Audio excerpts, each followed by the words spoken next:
Hello, dear didgeridoo friends. Video number 5 of Yidaki Masterclass. This video here is for John from the US. No, not that John, the other John. I have, in fact, several Johns as customers, and this particular John is, like the others, a very friendly and funny guy. We are writing emails back and forth for several weeks. He bought my course for download traditional didgeridoo.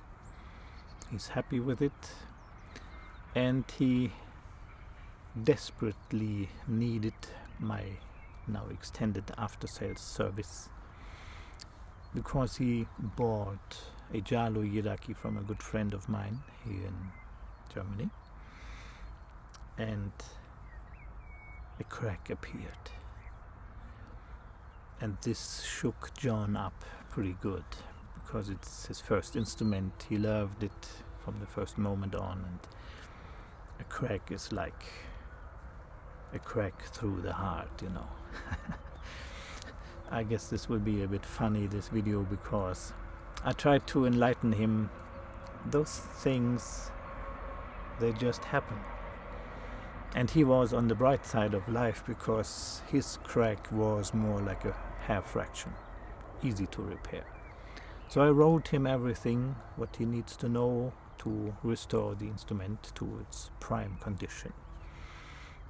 You don't need, as a viewer of this video, to write now all the recommendations. He knows it all, and he did it very good. He did mainly photos, and he did it perfectly.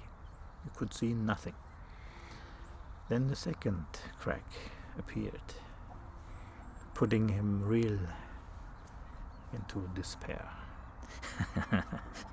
Really. Yeah, I tried to put him into a new state of mind. You see what the Aborigines do about a situation like that. I made a video that was the inspiration for my first video here of this video series, Yidaki Masterclass. The first video named Repair Aborigine Style. He saw it, he felt like a bit freed up, calmed down, but he is constantly writing. I cannot get used to the idea to tape my instrument. I said it's not the time now for taping it, but it might come. And he's writing, I'm almost ready for it. Good. So, dear John, and everybody who is in the situation, to do what a man has to do sometimes. It's like an initiation to become a real good Yidaki male. So, the black one most probably is the color to go. There are, in the Aborigine world, tapes you can't even describe. You can't even call them tapes anymore. They wrap around everything they can get their hands on, and I have to say, for my eye, it really looks damn good many times. They use tapes for closing down lanes, white and red, or there's a kind of a tape, we cannot have it in Germany here, it's like neon green with black checkered something, looks crazy. And then they put blue and green and yellow and red all together, and yeah, in many cases it looks really good. So the other Aborigines just go for black. And in your case, because it's black up there, black is the way to go. There are two kinds of electrical tapes, the broader ones and the slimmer ones.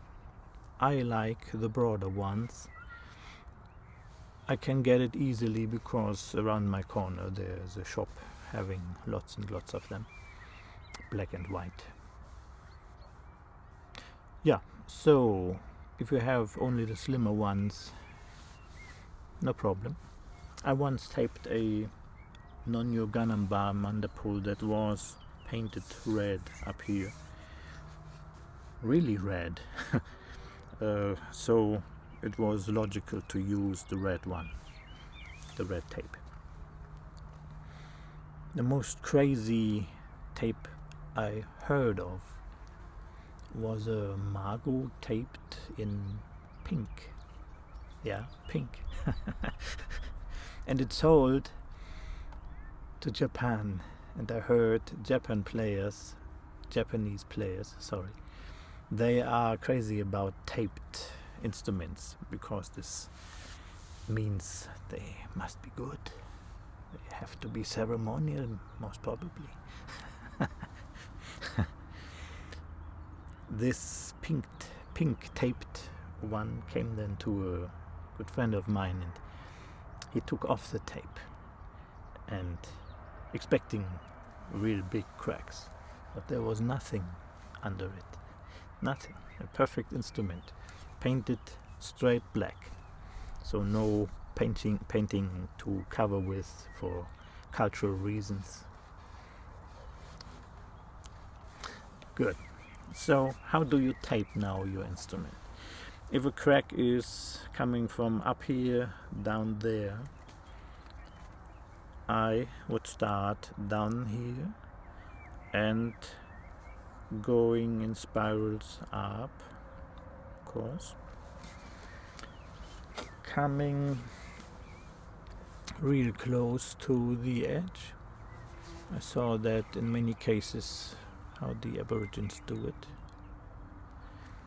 and not cut it off now, but continue spiraling down again. So I would use 2 layers,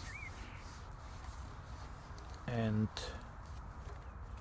here is the cut, maybe you can see it, so it matches perfectly with the start.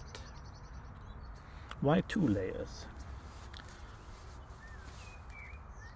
There might be no logical reason. For me it looks better, it looks cool, it looks strong, manly. The haptic feeling to me is a better one than just 1 layer. I guess it's a macho thing. A real man has 2 layers. Thick. And there might be a physical reason.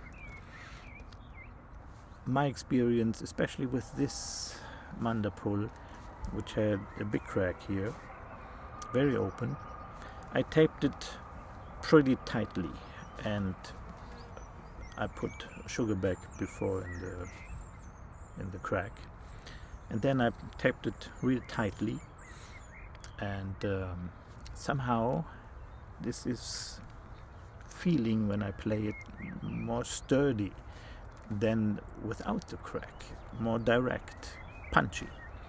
It definitely is better than before, and that opened my eyes. Taping is good. Cracks are good because they free. I wrote this in an article about this. They free the wood of the tensions in it, so playing it then the sound opens up a bit better, and this is true. In this case here it's absolutely true. So welcome the cracks. This one here cracked all over all the time, hair fractions, no air leaks, so it was easy to repair, at first in German fashion with glue and pigments and stuff, and now only sugar back, Aborigine style, and it's better than before. Good. Did I say it all? I think so. So everybody who plays Yidaki Mago comes to the place where he really gets annoyed repairing cracks all the time. So this is the way to go. You never have a problem again. See you in the next one.